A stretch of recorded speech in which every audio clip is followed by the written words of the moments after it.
In today's episode, Your Inner Critic Lies. Get rid of those ants and declutter your mind. By Victor Odåsnac. Okay, so have you ever been there? You know, you're feeling pumped, totally ready for something big, maybe a presentation or, I don't know, a new project, or even just like hitting the tennis court. You practiced, you feel good, and then that little whisper starts. What if you mess up? Everyone's going to see, you're just not good enough, and boom, your confidence just vanishes like a leaky balloon. Totally.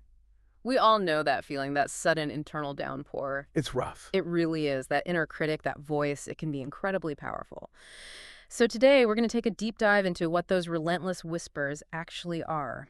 Automatic negative thoughts. ANTs for short. ANTs. Yeah, it's a brilliant term from psychiatrist Dr. Daniel Amen. And we're pulling a lot of really practical wisdom today from Victor Odåsnac's book, Get Rid of Those ANTs. Odåsnac's story is, I think, pretty relatable for a lot of us. He talks about being that guy on the tennis court. Oh, yeah. You know, the one looks amazing in warm-ups, perfect serves like a total pro. But then the second the score actually matters, Collapses. completely collapses. His inner critic just goes, oh, how could you be that bad? That serve. Pathetic. Your backhand. More like back ouch. Just brutal. Wow. And he realized, you know, he wasn't really losing to his friends. He was losing to that voice inside his own head. And the fascinating part is where his big realization came from. It was golf, actually. Golf, really? Yeah, he started watching the greats, Tiger, Jack, Annika. And it wasn't just their physical skill that stood out. It was how they handled bad shots. How so? They just moved on instantly. Bad shot, poof, gone. Their focus was totally on the next swing, visualizing success. And Victor realized, hey, the strongest athletes aren't just physically gifted, they're mental masters. Ah, okay. So they understood these ANTs, these automatic negative thoughts. Exactly. They saw them as just noise, distractions, not the truth, not destiny. That's a huge difference. And that really sets up what we're doing today, doesn't it? This deep dive is basically your practical, kind of lighthearted guide to spotting those ANTs, gently kicking them out, and building a mind that's actually on your side. Like having your own inner cheerleader. Yeah. Think of your mind like a garden. Thoughts are seeds. But if you're not careful, ANTs are like these weeds that just choke everything. Reminds me of that James Allen quote. Oh, the man is literally what he thinks. That's the one. His character being the complete sum of all his thoughts. Our goal here is to show you that managing your mind doesn't have to be this heavy, serious chore. It can be, like Odåsnac says, as light and breezy as a sunny picnic. And we've got a secret weapon, too. Which is humor. Gotta laugh at those ANTs sometimes. Absolutely. So what's the journey today? What are we going to learn? Well, we'll dig into what ANTs really are, how to spot them because they can be sneaky, and then the important part, practical ways to tame them. So by the end, you'll have real strategies, a brighter mindset, hopefully, and less of that ANT overwhelm. Okay, let's get into it. We've touched on the whispers, but let's nail down the core problem. What are ANTs, really, and why do they hit so hard? So at their core, ANTs are those sneaky little whispers that pop up without warning. Things like, I'm not good enough, or I'll never pull this off. The key word is automatic. Right, reflexive. Exactly. They just show up, uninvited guests, and they can cloud your mood so fast, like a cloud drifting over a sunny day. They basically hijack your thinking. That's the bit that gets me, the automatic part. It's not like we wake up and decide, okay, time to feel bad about myself. Not at all. Where do they come from? Often it's past experiences. Like what? Maybe a teacher's critical comment years ago or something a friend said offhand. These little things, they leave tiny footprints in your mind. Okay. And then they replay automatically, especially when you face something new or challenging. They sneak in daily, starting small, like, you'll probably mess this up. And slowly, they just dim your whole mental space. Often you don't even notice it happening. Wow. So it's less like an uninvited guest and more like a mental tug of war. That's a great analogy, yeah. You're standing on the diving board, ready to jump, right? And the ANTs start whispering, what if you belly flop? What if everyone laughs? And suddenly, this simple choice feels like this huge internal battle. Yeah, totally. They're like flies buzzing around your picnic, right? Yeah. Just distracting you from enjoying things. Exactly. And we see it all the time. Think about Odåsnac tells the story of Sarah, a high schooler who loves painting. Okay. She wants to enter an art contest, but the night before, the ANTs just swarm her. You're not good enough. What if nobody likes your painting? They almost convinced her not to submit it. Oh, no. But she did it, right? She did. She remembered how much joy painting gave her, took a deep breath, submitted it, Yeah. and won a special mention. Yes. That's brilliant. It shows they can be loud, but they don't have to win. Exactly, and it happens with bigger things, too, like choosing between jobs. That's already stressful, but then the A&Ts chime in. What if the new job's worse? What if you don't fit in? What if you regret leaving? Ugh, yeah. Makes a potentially exciting choice feel like a tug of war that never ends. So exhausting. It really is. So, okay, if they're so powerful, what's the first move against them? You mentioned shining a light on them. Yes, it sounds simple, but just shining a light often shrinks them. Like the example of Tom, who got offered a promotion. Right. His A&Ts immediately started up with the doubts, but instead of just listening, he actually wrote down all his fears. You wrote them down. Yeah, and seeing them there on paper, he realized most were totally overblown, just exaggerated worries. So he took the promotion. He did, and it opened up new doors for him. It just shows you hold the other end of the rope in that tug of war. You can recognize these thoughts as just suggestions, temporary distractions, not facts. Seeing them for what they are, just thoughts. Okay, so we know what they are, how they hit us. Now, how do we actually stop them? Back to the garden metaphor, if A&Ts are critters nibbling the flowers. How do we spot them before they wreck the garden? Exactly. Right. Well, first step is our mental toolkit. And the first tool is a thought journal. Think of it like your trusty butterfly net. Okay, a butterfly net for thoughts. I like it. Yeah. So when an A&T, like, I always mess this up, flies by, you catch it, write it down. It's not just venting, it's pattern recognition. Like detective work on your own mind. Totally. Your journal starts to show you the when and why of your A&Ts, what triggers them, public speaking, meeting new people. Once you see the patterns, they become predictable and defeatable. That makes a lot of sense, collecting data. But what about, in the moment? A&Ts are buzzing, no pen and paper handy. Is there like a quick superpower? Absolutely. That's where mindfulness comes in. It's your superpower. It's Yeah. about noticing your thoughts without getting tangled up in them. So not fighting them. Not fighting them, just observing. An A&T pops up. Pause. Take a deep breath. Gently ask yourself, okay, is this thought really true? Is it helpful right now? That pause creates space. Exactly. Space to choose your response instead of just reacting. So if you hear, I can't handle this, you can maybe reframe it, even silently. Like, okay, I can take one step at a time. Suddenly, that roaring lion of a It thought. becomes more like a manageable kitten. Precisely. It shrinks it down. Okay, so we're observing, creating space. What are some specific, practical mindfulness things we can do? Well, one great one is deep breathing. Simple but effective. Try the 4-4-6 rhythm. It's kind of playful. 4-4-6. Yeah, inhale for 4 seconds, hold gently for 4, then exhale slowly for 6. It's like your brain's mini vacation. Just lets the worries drift off like dandelion seeds. Nice. A mini vacation. I need one of those. We all do. Another one is mindful observation. Pick something totally ordinary, your coffee mug, a leaf, anything, and just really look at it. Look at it. Notice the details you usually miss. The texture, how the light hits it, the colors. It pulls your mind right out of the worry loop and into the present moment. Here's a challenge for you listening. Find 5 new things you've never noticed before, right where you are, like a little treasure hunt. I love that. It grounds you instantly. So simple. It really works. And then there's naming your A&Ts. Giving them names, like Bob the A&T. Yeah, or maybe the critic, the worrier, or just acknowledging, there's an ant. Odåsnac found that naming them creates distance. It's like watching a cartoon villain instead of being in the cartoon. It disarms them. Takes away their power a bit. Exactly. And one more, sprinkle gratitude. Every day, make a point to savor little joys. A warm drink, a kind smile, sunshine. Gratitude actively shines a spotlight on life's bright spots, and that naturally dims the A&T shadows. Like Amit Ray said, looking at beauty is Right. the first step of purifying the mind. Shifting focus. That's it, shifting your focus. Okay, so we've spotted them, maybe named them Bob. How do we actively push back? That's where positive self-talk fits in, right?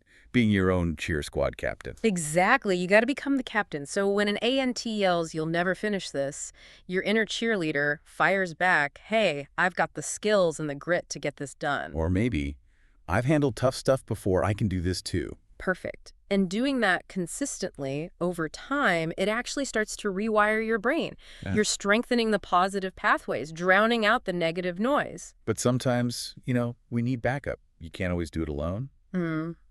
Which brings us to your support squad. Oh, absolutely critical. Friends, family, they're your mental bodyguard, seriously. Yeah. They often spot the troublemakers, the ANTs that you miss when you're right in the middle of it. Yeah, they have that outside perspective. Right. And they remind you of your strengths, offer encouragement.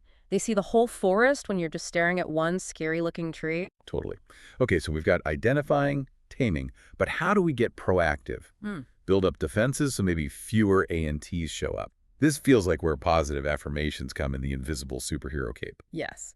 This is about proactively shaping your mental landscape. Affirmations are your personal cheerleaders, your empowering mantras. So when an ANT sneers, "You're terrible at this." Stop it. Exactly. Your affirmation steps in like a friendly wizard. Thoughts like, "I am strong, I am capable, I am enough." These become your magic spells. They literally build a shield by creating new neural pathways for believing in yourself. Okay, but how do we make affirmations that actually work? That don't just feel cheesy or fake? Good question. There's a simple 5-step guide Odåsnac suggests. Lay it on me. 1. Spot your ANTs. Know your common negative thoughts like, "I always mess up presentations." 2. Flip the script. Turn that negative into a positive. "I prepare well and I improve with every presentation." Okay, makes sense. 3. Keep it present and positive. Use "I am," "I can," "I have." Focus on now what you want to be true. 4. Make it personal and powerful. This is key. It has to feel true and motivating to you. Don't just copy-paste someone else's. It's got to resonate. Right. And 5, repeat and believe. Say them daily. Especially when the ANTs show up, consistency builds the belief. It's back to that garden metaphor again. Totally. The more you plant positive seeds, those affirmations, the more it grows a beautiful field of self-belief. You're actively cultivating. Planting, not just weeding. Love it. And another proactive piece is that support network. The AT Busters unite. Yes. Because fighting ANTs all by yourself is just frustrating and exhausting. I mean, I've been there. It feels so isolated, like you're the only one struggling. Oh, I know that feeling. It really does feel like you're alone in a dark room sometimes. But just sharing your struggles, it's like turning on a flashlight. It shines a light on those sneaky thoughts and bam, they lose some power. My friend Lisa, for example. Yeah. She had this huge, "you're gonna mess up" ANT before every single presentation. It haunted her. Finally, she told her book club about it. And what happened? They didn't just give her pep talks, they started this text ritual. Before her big meetings, they'd flood her phone with silly memes, encouragement.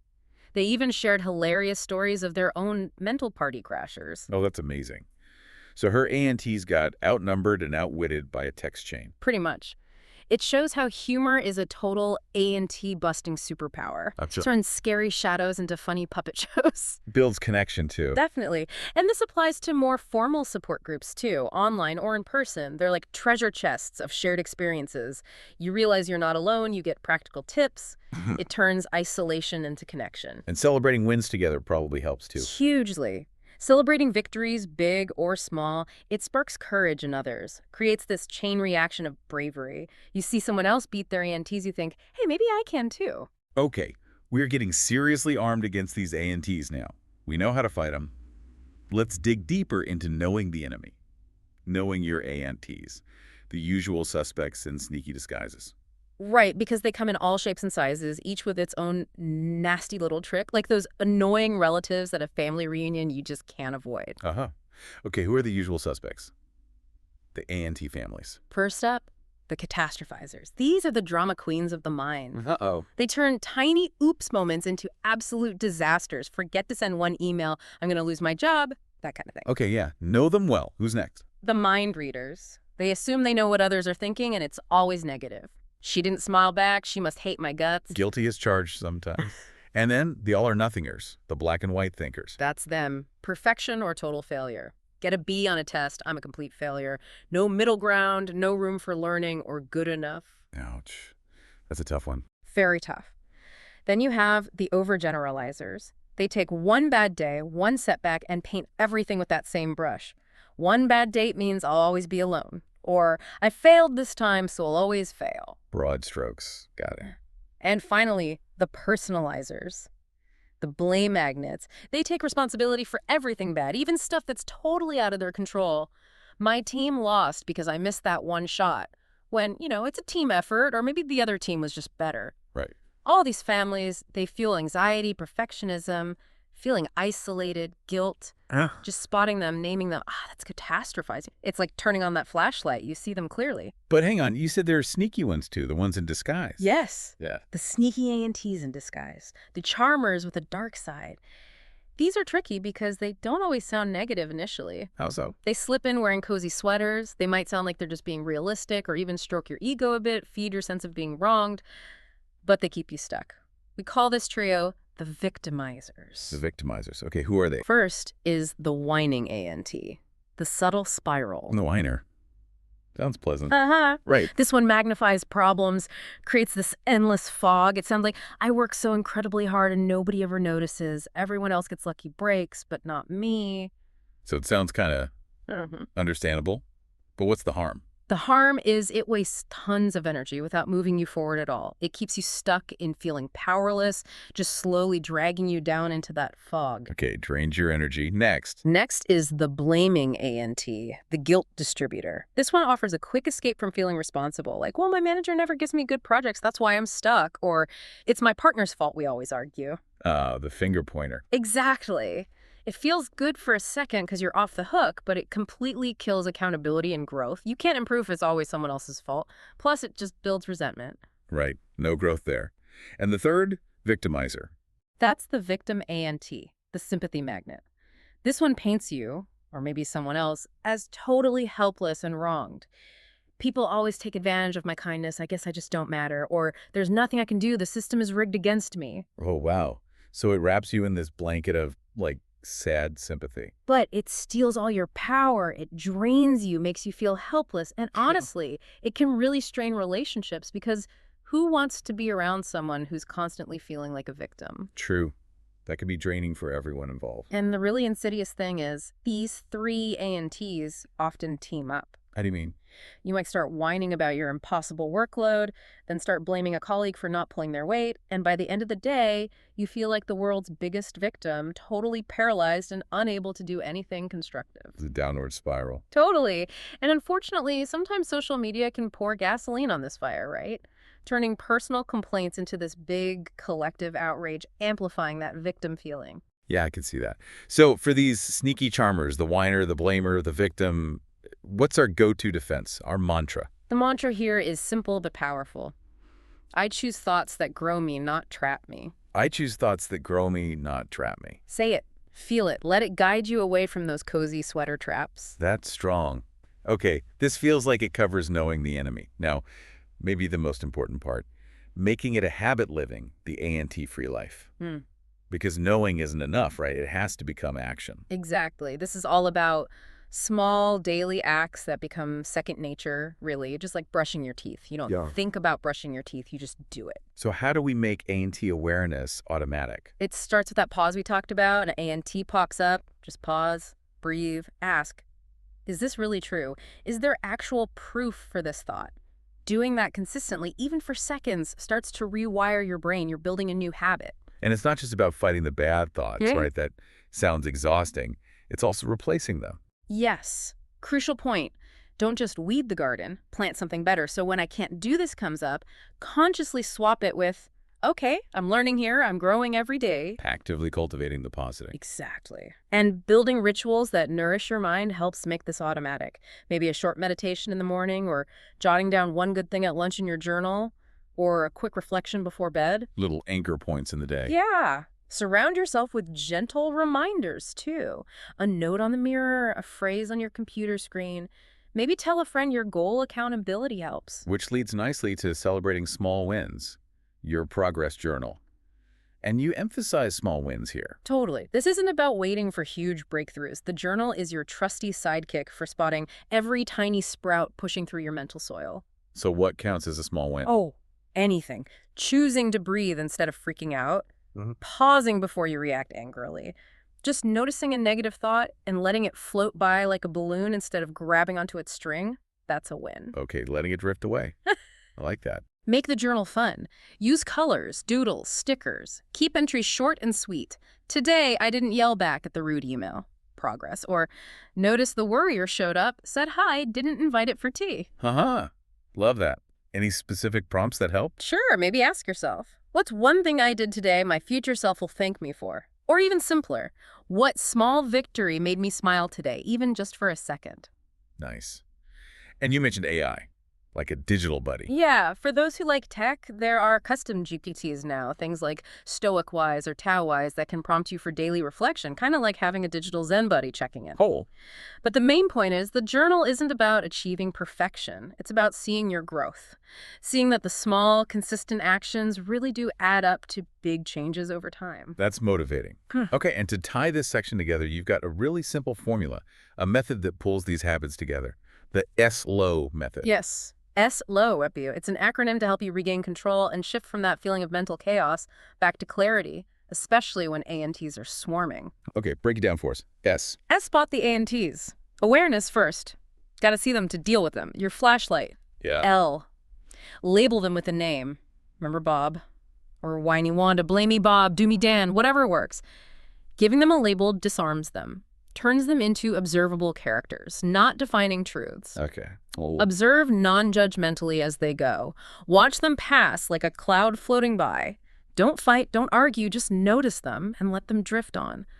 Non-attachment. MW? W, write a progress journal. Your secret weapon for motivation. Your proof that you are making progress, that you are getting stronger. SLOW. Spot, label, observe, write. So when you go a teleslow, you regain control. You respond instead of react. That's the essence of it. You shift from being pushed around by your thoughts to being the calm, intentional captain of your own mind. It definitely takes practice, but man, it's empowering. Wow. This has been incredibly insightful, real toolkit. To wrap it all up, let's use that final metaphor you mentioned. Confidence is a bucket. Yeah, I find this one really helpful. Confidence is like a bucket filled one drop at a time. Where do the drops come from? Small sources, mostly. A sense of purpose, a kind word from someone, reaching a small goal, facing a fear, just a moment of genuine self-belief. It builds quietly, steadily, but buckets leak. Life happens. Exactly. Life causes spills, setbacks.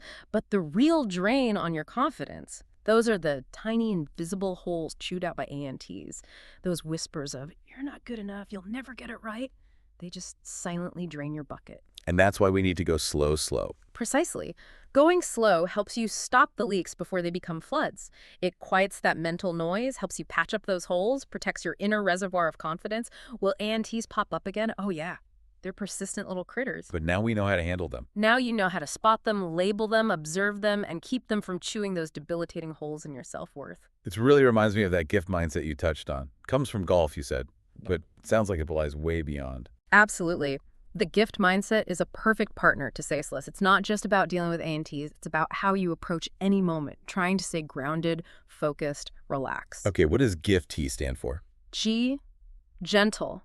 Be kind to yourself. ANTs thrive on self-criticism, softness, and self-compassion starve them. Intentional. Focus on what you want to happen, what you want to do, not what you're afraid of. Direct your thoughts intentionally. F forward focus. Let go of the past. The last mistake, the last ANT attack, it's done. What matters is the next step, the next moment. Focus forward. And T. Trust. Trust your preparation. Trust your gut. Trust your inner strength. Trust creates that quiet space where ANTs can't really shout, giving you clarity to act. Yeah. Gentle, intentional, forward focus, trust. GIFT. Wow. Slow and gift. Yeah. Powerful combination. So here's our final thought for everyone listening, something to maybe mull over. Yeah, the goal isn't really to never think a negative thought. I mean, let's be real, that's probably impossible. We're human. The real goal, the achievable goal, is not letting them drive the bus, not letting ANTs dictate your mood, your choices, your life. The real game, the real living, is played in sunlight, in breath, in presence. So the question for you is, how can you use SLOW, how can you use GIFT to cultivate a mind that feels more like a quiet place of strength and serenity? Just remember, you are not your negative thoughts. You are the one who watches them, you're the one who questions them, and ultimately you are the one who decides which thoughts get to stay and which ones just drift away. That's where the real power lies. That's lasting progress.